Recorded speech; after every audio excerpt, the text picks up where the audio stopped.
অখিলপুর নামের একটা গ্রাম ছিল, যেখানে দামিনী নামের একটা ছোট বাচ্চা থাকত। এই বাচ্চাটা ছোট্টবেলা থেকেই নিজের বাবার সাথে নিশানাবাজির খেলা খেলতো। একদিন দামিনী নিজের বাবার সাথে গুলেল দিয়ে নিশানা লাগানো শিখছিল। বাবা, আমার নিশানা আগেই এত ভালো, তাহলে তুমি আমাকে আবার কেন শেখাচ্ছ গো? হ্যাঁ বাবা, সে তো ভালোই, তবে যে জিনিসে তুমি খুব ভালো তার অভ্যেস করাটা কিন্তু আরো বেশি করে করা দরকার। অহংকার চলে এলে কিন্তু লক্ষ্যভ্রষ্ট হতে বেশি সময় লাগে না। তা সত্ত্বেও বাবা, যদি আমার নিশানা আগে থেকেই ভালো, তাহলে আমার নিশানা তো খারাপই হবে না। হ্যাঁ বাবা, কথাটা তো ঠিকই। এমন সুযোগ অনেক আসে যেখানে মানুষ ধৈর্য রাখতে পারে না, আর সে ভুল করে বসে।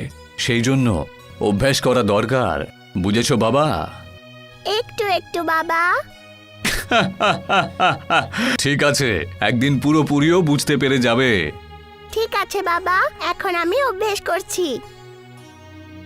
অনেক বছর কেটে গেছিল। এখন দামিনী 60 বছরের হয়ে গেছে। দামিনী বাবার বলা কথাবার্তা মনে করে নিজের নাতি হিমাংশুকে বলছিল। তক্ষুনি তার চোখে জল চলে আসে।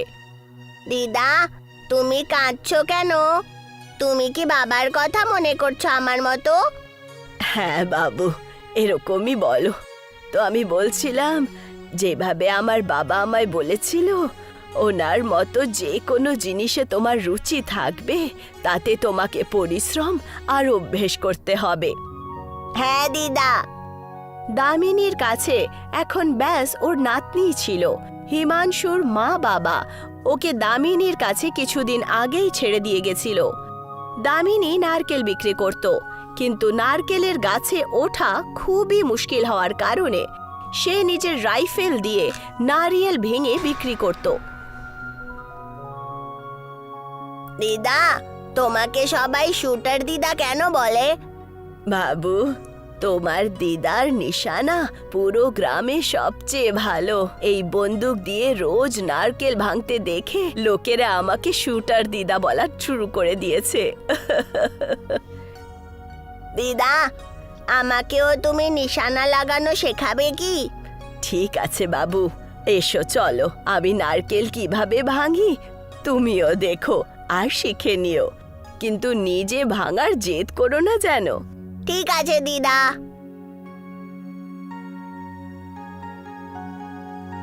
দামিনী নারকেল নিজের বন্দুকের ব্যবহার করে ভাঙছিল। তক্ষুনি ওখানে শাহুকার আর ওনার ছেলে পঙ্কজ।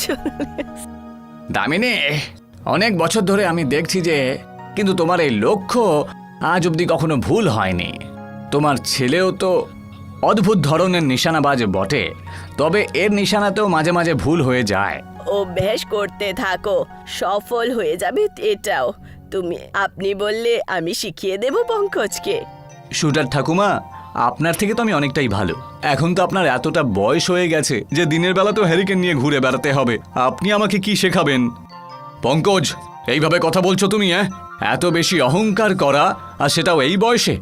যতটা শেখার সেটা আগে তুমি শেখো, আর দামিনীর কাছে ক্ষমা চেয়ে নাও। তুমি শুধু আমাকেই বকবে, তাই না? আমি তো ঠিকই বলছি, আমাকে শিক্ষা দেবার কোনো প্রয়োজন নেই। আমি চলে যাচ্ছি। এইটুকু বলে পঙ্কজ ওখান থেকে চলে যায়। দামিনী, পঙ্কজের তরফ থেকে আমি তোমার কাছে ক্ষমা চেয়ে নিচ্ছি। ওর বয়স কম তো, আর অভিজ্ঞতা কম হওয়ার কারণে এই ধরনের কথা বলে ফেলেছে। কোনো ব্যাপার না শাহুকার বাবু, বাচ্চাই তো। আর তোমার নারকেলের দোকানটা কেমন চলছে? এটা তো আপনারই দয়া। আপনি এই বাগানটা আমায় দিলেন, আর এখন এর কারণেই সব কিছু ভালো চলছে। আরে না না, এমনিতেই তো এই বাগানটা সেরকম কোনো কাজেই দিত না, অন্তত পক্ষে এখন তো কাজে দিয়েছে। তা সত্ত্বেও আপনার খুব দয়া আমার ওপর। আচ্ছা দামিনী, আমি তাহলে এবার চলি। দামিনী হিমাংশুকে আসতে দেখে বাড়িতে কিছু কথাবার্তা বলছিল। হিমাংশু, তোকে পঙ্কজের থেকে এটা শেখা উচিত, যখন তোর কাছে কোনো জিনিসের গুণ থাকে তখন তার উপরে অভিমান করা উচিত না, আর বড়দেরকে বাজে কথা বলা উচিত না। হ্যাঁ দিদা, আমি কখনো তোমার সাথে এইভাবে কথা বলবো না। আর অন্য কারোর সাথেও না। হ্যাঁ বাবু, খুব বুদ্ধিমান তুমি তো। দিদা, আমি শুনেছি যে গ্রামে মেলা লেগেছে, আমিও ওখানে ঘুরতে চাই। আচ্ছা, চলো তোমাকে মেলা ঘুরিয়ে আনছি।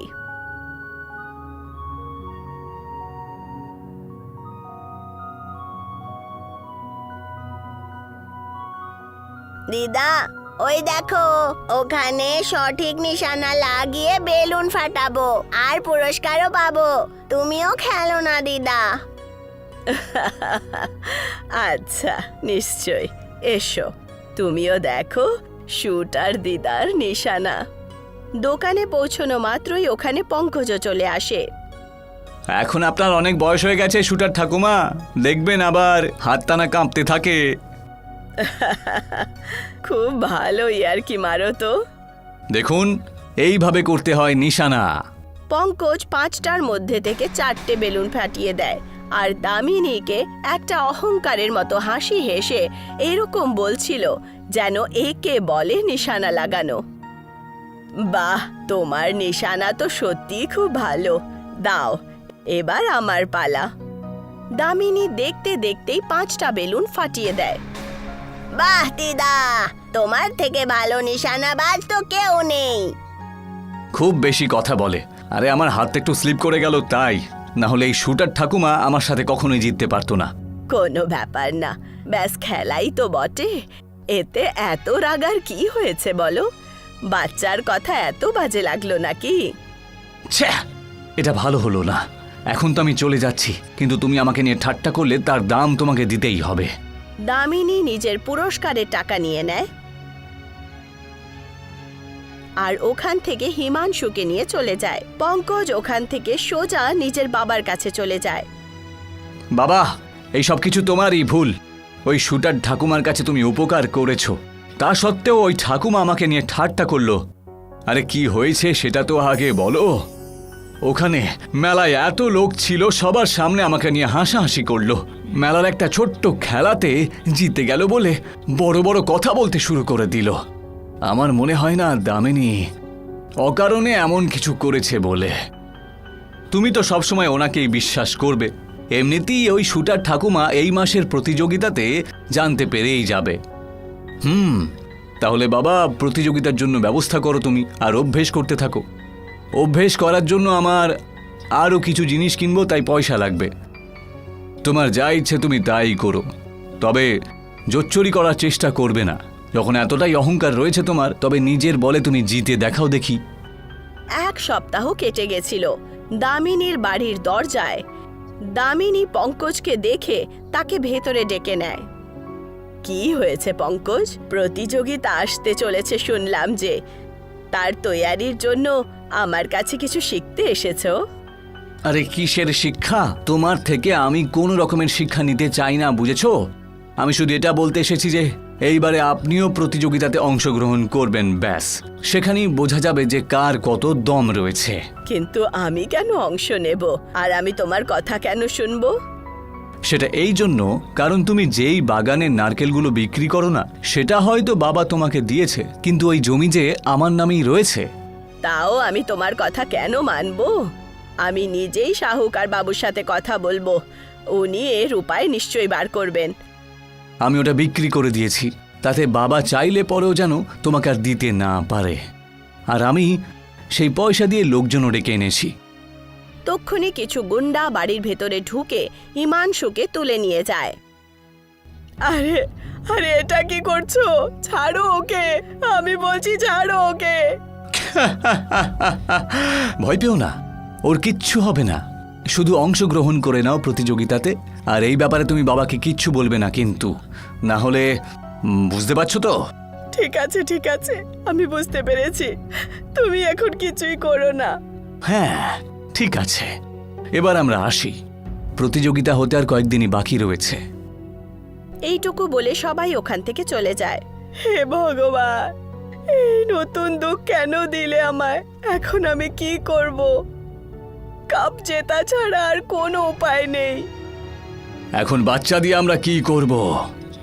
একে কোনো গোপন জায়গাতে প্রতিযোগিতা যতক্ষণ চলবে লুকিয়ে রাখো, তারপরে একে আমরা ফিরিয়ে দেব। এর যদি কিছু হয় তাহলে বাবা যে আমাকে বাড়ি থেকে বের করে দেবে। আর যদি দামিনী জিতে যায় তাহলে তার একটা উপায় আমি খুঁজে রেখেছি। এই জড়িবুটিটা নাও, প্রতিযোগিতার আগে ঠাকুমার খাবারে বা কিছুতে এটাকে মিশিয়ে দিও।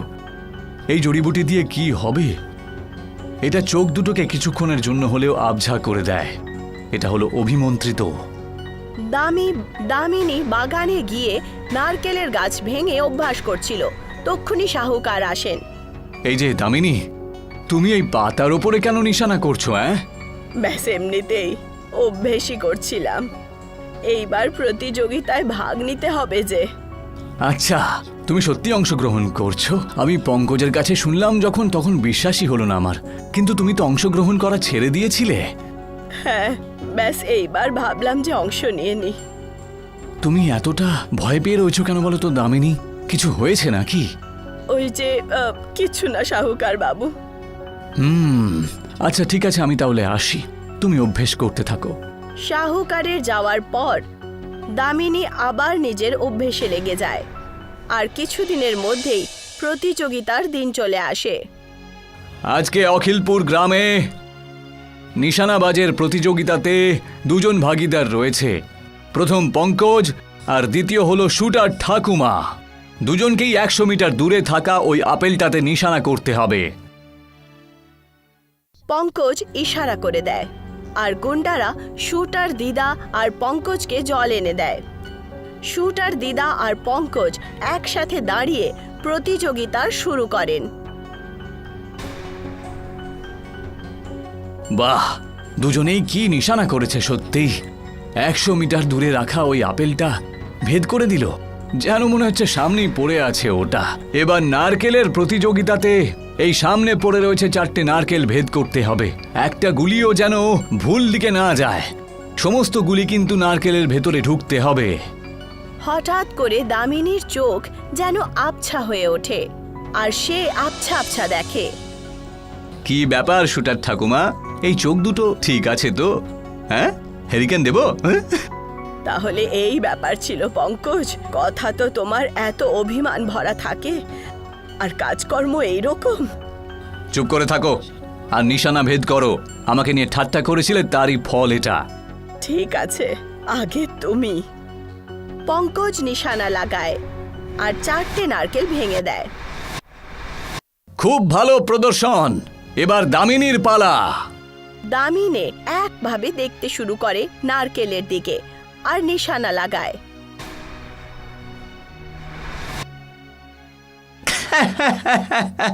শুধু একটা নারকেলের মধ্যে নিশানা করতে পেরেছে, আর বাকি 3টে তো ভুল জায়গায় গিয়ে লেগেছে। আর লোকজন গ্রামের শুটার ঠাকুমা বলে। আরে ভাই, তোমরা মজাটাও তো একটু ভালো করে করতে পারো। এই দাঁড়াও, বাহ কি প্রদর্শন! তুমি কি বলছো? কিরকম প্রদর্শন? প্রধান মশাই সবাইকে নারকেল দেখায় যে প্রথম গুলির ছেদে 4টে গুলি পার হয়েছে। এটা দেখে সবাই আশ্চর্য হয়ে ওঠে আর খুশি খুশি শুটার দিদার নাম ডাকে। এটা কিন্তু ঠিক হয়নি দামিনী। তুমি কি ভুলে গেছো নাকি যে আমাদের কাছে কে রয়েছে? আমি এই জিত স্বীকার করছি না। তক্ষুনি শাহুকার হিমাংশুকে নিয়ে চলে আসেন আর দামিনী নিজের জিত তার নামে করে দিত তার আগেই সে দামিনীর কথাটাকে কেটে দেয়। দাঁড়াও দামিনী, আমি বুঝতেই পেরেছিলাম পঙ্কজ কিছু একটা গন্ডগোল করেছে। আমি সেই দিন দেখা করার পরে খোঁজ নিয়ে দেখেছিলাম যে ও নাকি গুন্ডা কিনে নিয়ে এসেছিল। আমি হিমাংশুকে খুঁজে নিয়ে এখানে এনেছি। দামিনীর চোখে জল চলে আসে। এটা কিভাবে হতে পারে? তোমার ওই চোখ দুটো তো জড়িবুটির জলের জন্য আবঝা হয়ে যাওয়া উচিত। তাহলে তুমি এইভাবে নিশানা কি করে করতে পারলে? এসব তুমি কি বলছো? মানে গুন্ডা ডেকে আনার পরেও তুমি শান্তি পাওনি, তারপর এসব করেছো তুমি? এতে আশ্চর্যের কোনো ব্যাপার নেই।